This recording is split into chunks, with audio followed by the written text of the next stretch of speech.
ఒకవేళ కవితల ఏదన్నా 1% బీసీల మీద 0.1% మేడం. రేపు పొద్దుగాల లయన్ బీసీ లయన్ అలా దించేయమని బీసీ ప్రెసిడెంట్ని బీసీ వర్కింగ్ ప్రెసిడెంట్ చేయమని చూద్దాం.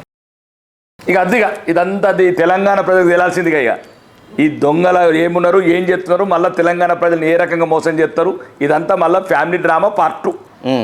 Family drama part 2. దేనికోసమని ఇంత డ్రామా? ఏదో ఒక రంగం మళ్ళీ తెలంగాణ ప్రజలు మా కుటుంబాన్ని నమ్మటట్లేరు, అసహించుకున్నారు, అన్ని రకాలుగా ఇంకా భవిష్యత్తు లేదు, రాజకీయ భవిష్యత్తు.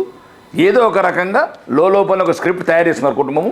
నువ్వు కొట్టినట్టు చేయు, నేను నేర్చినట్టు చేస్తాను, నువ్వు తిట్టినట్టు చేయు, నువ్వు లేఖ రాసినట్టు చేయు, లేఖ రాస్తే ఎట్లా, లీక్ చేసి ఎట్లా, ఇవన్నీ తెలంగాణ ప్రజల అమాయకత్వం. అప్పుడు శ్రీకాంతాచారిని చంపినట్లు, పెట్రోల్ పోసి అగ్గిపెట్టి దొరకనట్లు, రెచ్చగొడితే కానిస్టేబుల్కి ఇస్తే కాల్చుకున్నట్లు మళ్ళీ డ్రామాలు మొదలుపెట్టారు. చెప్పంటున్నా కదా, సామాజిక తెలంగాణ అనుకుందాం. రేపు పొద్దున వర్కింగ్ ప్రెసిడెంట్ మార్చుండ్రి, తర్వాత 10 వచ్చినాక చూద్దాం. చలో ఇది ఓపెన్ ఛాలెంజ్. రేపు 2 ప్రెసిడెంట్ అయితే రేపు రాజీనామా చేస్తాను. బై ఎలక్షన్ కొత్త కవితతో నేనే ఆర్మర్కు.